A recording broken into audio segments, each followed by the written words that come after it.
السلام علیکم ورحمۃ اللہ وبرکاتہ۔ شمائل ترمذی، از امام ابو عیسیٰ ترمذی رحمۃ اللہ علیہ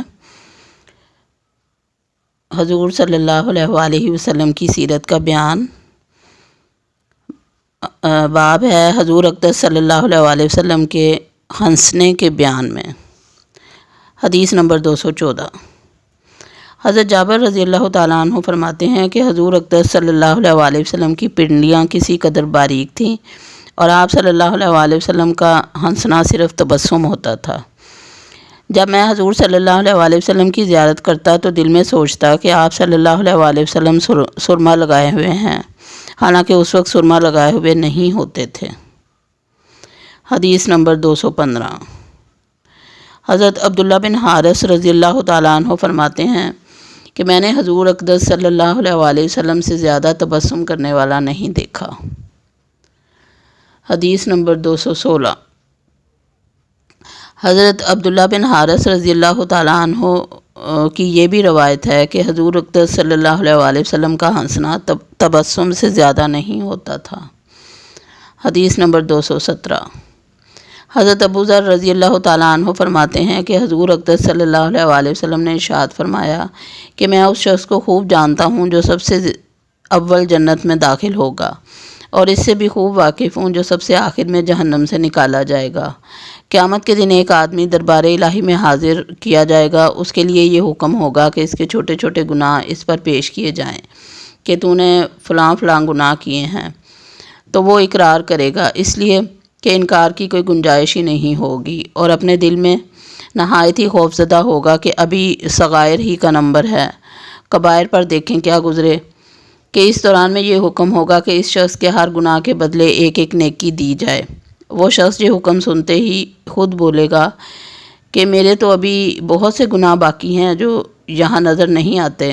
ابو ذر رضی اللہ تعالیٰ عنہ کہتے ہیں کہ حضور اقدس صلی اللہ علیہ وآلہ وسلم اس کا مقولہ نقل فرما کر ہنسے، یہاں تک کہ آپ صلی اللہ علیہ وآلہ وسلم کے دندان مبارک ظاہر ہوئے۔ ہنسی اس بات پر تھی کہ جن گناہوں کے اظہار سے ڈر رہا تھا ان کے اظہار کا خود طالب بن گیا۔ حدیث نمبر 218۔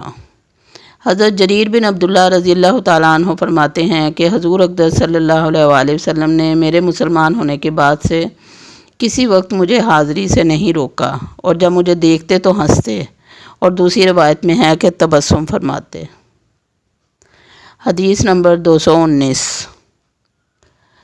حضرت عبداللہ بن مسعود رضی اللہ تعالیٰ عنہ فرماتے ہیں کہ حضور اقدس صلی اللہ علیہ وآلہ وسلم نے ارشاد فرمایا کہ میں اس شخص کو جانتا ہوں جو سب سے اخیر میں آگ سے نکلے گا۔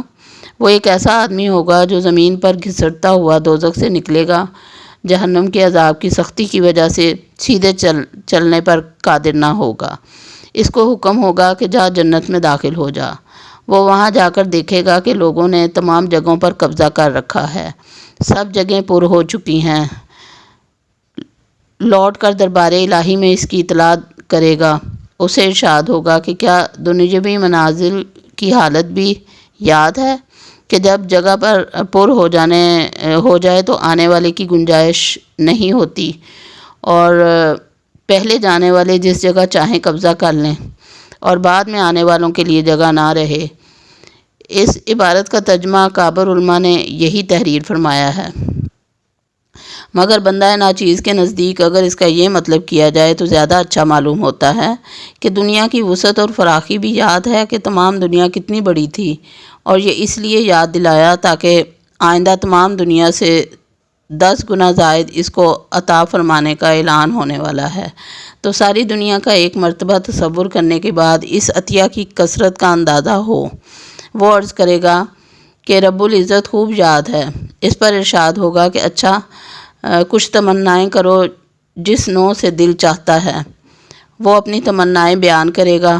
وہاں سے ارشاد ہوگا کہ اچھا تم کو تمہاری تمنائیں اور خواہشات بھی دیں، اور تمام دنیا سے 10 گنا زائد عطا کیا۔ وہ عرض کرے گا کہ یا اللہ، آپ بادشاہ ہیں، آپ بادشاہوں کے بادشاہ ہو کر مجھ سے تمسخر فرماتے ہیں کہ وہاں ذرا سی بھی جگہ نہیں ہے، اور آپ تمام دنیا سے 10 گنا مجھے زائد عطا فرما رہے ہیں۔ ابن مسعود رضی اللہ تعالیٰ عنہ فرماتے ہیں کہ میں نے حضور اقدس صلی اللہ علیہ وآلہ وسلم کو دیکھا کہ جب اس شخص کا یہ مقولہ نقل فرما رہے تھے تو آپ صلی اللہ علیہ وآلہ وسلم کو ہنسی آ گئی، حتیٰ کہ آپ صلی اللہ علیہ وآلہ وسلم کے دندان مبارک بھی ظاہر ہوئے۔ حدیث نمبر 220۔ ابن ربیعہ کہتے ہیں کہ حضرت علی کرم اللہ وجہہ کے پاس ان کے زمانہ خلافت میں ایک مرتبہ گھوڑا وغیرہ کوئی سواری لائی گئی۔ آپ نے رکاب میں پاؤں رکھتے ہوئے بسم اللہ کہا اور جب سوار ہو چکے تو الحمدللہ کہا، پھر یہ دعا پڑھی، سبحان الذی سخر لنا ھذا وما کنا لہ مقرنین وانا الی ربنا لمنقلبون۔ پاک ہے وہ ذات جس نے اس کو ہمارے لیے مسخر فرما دیا اور ہم کو اس کے مطیع ہو جانے کی طاقت نہ تھی، اور وہ واقعی ہم سب لوگ اللہ ہی کی طرف لوٹ کر جانے والے ہیں۔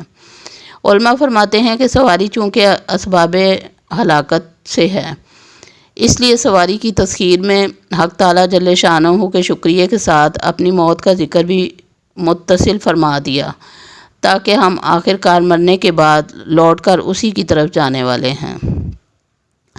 پھر حضرت علی رضی اللہ تعالیٰ عنہ نے الحمدللہ 3 مرتبہ کہا، پھر اللہ اکبر 3 مرتبہ کہا، پھر فرمایا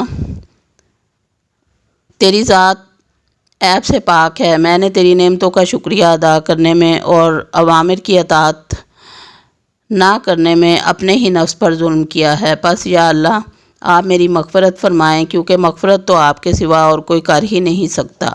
اس دعا کے بعد حضرت علی رضی اللہ تعالیٰ عنہ ہنسے۔ ابن ربیعہ کہتے ہیں کہ میں نے ہنسنے کی وجہ پوچھی تو حضرت علی رضی اللہ تعالیٰ عنہ نے فرمایا کہ حضور اقدس صلی اللہ علیہ وآلہ وسلم نے بھی اسی طرح دعائیں پڑھی تھیں، اور اس کے بعد حضور اقدس صلی اللہ علیہ وآلہ وسلم سے تبسم کی وجہ پوچھی تھی، جیسا کہ تم نے مجھ سے پوچھی۔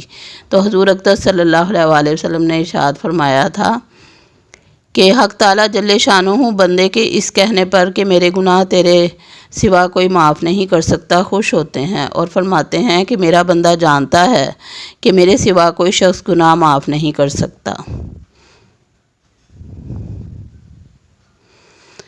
حدیث نمبر 221۔ عامر بن سعید رضی اللہ تعالیٰ عنہ فرماتے ہیں کہ میرے والد نے فرمایا کہ حضور اقدس صلی اللہ علیہ وآلہ وسلم غزوہ خندق کے دن ہنسے، حتیٰ کہ آپ صلی اللہ علیہ وآلہ وسلم کے دندان مبارک ظاہر ہو گئے۔ عامر کہتے ہیں میں نے پوچھا کہ کس بات پر ہنسے تھے؟ انہوں نے کہا کہ ایک کافر ڈھال لیے ہوئے تھا اور ساتھ بڑے تیر انداز، لیکن وہ اپنی ڈھال ادھر ادھر کر لیتا تھا، جس کی وجہ سے اپنی پیشانی کا بچاؤ کر رہا تھا، گویا مقابلہ میں سعد کا تیر نہ لگنے دیتا تھا، حالانکہ یہ مشہور تیر انداز تھے۔ سعد نے ایک مرتبہ تیر نکالا اور اس کی کمان میں کھینچ کر انتظار میں رہے کہ جس وقت اس نے ڈھال سے سر اٹھایا فوراً ایسا لگایا کہ پیشانی سے چوکا نہیں اور فوراً گر گیا، ٹانگ بھی اوپر اٹھ گئی۔ پس حضور اقدس صلی اللہ علیہ وآلہ وسلم اس قصہ پر ہنسے۔ میں نے پوچھا کہ اس میں کون سی ہنسنے کی بات ہے؟ انہوں نے فرمایا کہ سعد کے اس فعل پر۔ وما علینا الا البلاغ۔ اللہ حافظ۔